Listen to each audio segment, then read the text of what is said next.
Good morning, YouTube. What is up? Today we are doing the daily puzzle for September 23rd.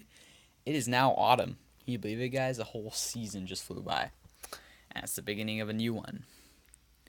Alright, so let's do the daily puzzle. Alright, so here... Ooh, some tricky stuff. So we got a knight. Looks like it's not doing much. It's actually kind of trapped. We got this bishop. I guess we could kind of trade it off. I don't know if we can still castle. It looks like we've been checked. Maybe we can push this pawn. But if we push this pawn, black's just going to take our knight, So that's not really much of an attack.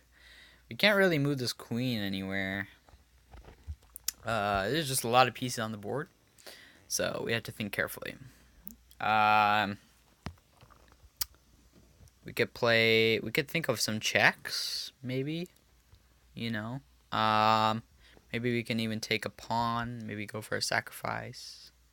I think what we have to do is we have to look at this bishop, see what it's attacking. It's attacking this pawn, and it can't really take that pawn just yet because there's this black bishop that's going to take our king, right? If we move this bishop away from this diagonal, it is currently pinned, and so it cannot move away from this diagonal. However, it's still attacking this pawn, and if we use another piece like the knight or maybe even this queen, if we attack that pawn, it is still protected by that bishop. That bishop's still doing a job in protecting. It's still kind of like a guard in some way. It's kind of defending the queen, while still defending our king. But the question lies in how we can bring this queen and maybe take this pawn. I also saw that taking this pawn with the queen is checkmate, and that might be really important. But we can't just simply move this queen over this knight and capture that pawn, right? We have to move this knight. Where do we move it? Well, I guess we should think of something forced, something like a check. We can either move to f5 with our knight or to c6. Now, if we look at candidate moves, right? These are the two candidate moves. Which one is the best move? Well, I think that c6 is a way better move because I find it more forceful that we must take this knight on that black must take this knight on c6 because we are also we're forcing a fork, right? We're forking the king and the queen, right? And if the king moves, we take the queen. If the pawn takes, then we take the pawn on d6 and say checkmate, right?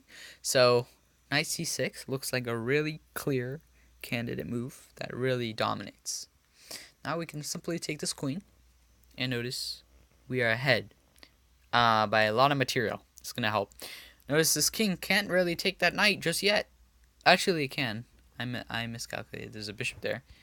The king, after it takes the knight, we just play bishop takes h4, knight takes h4, and then after we could play queen b3 and dominate across the a file and the b file. Also, we can maybe try castling queenside. Bring this rook over to attack the pawn on d6. There's several attacks. We can bring this knight to c4. We can bring this knight all the way to c4, and then the queen and the knight are both attacking on b6. So several attacks, several counterplay to win the game. If not, very bad loss. But hopefully this is a win. I think this is a win. Alright, I hope you enjoyed that. I had real fun. I'll see you on the next one. Take care. Bye.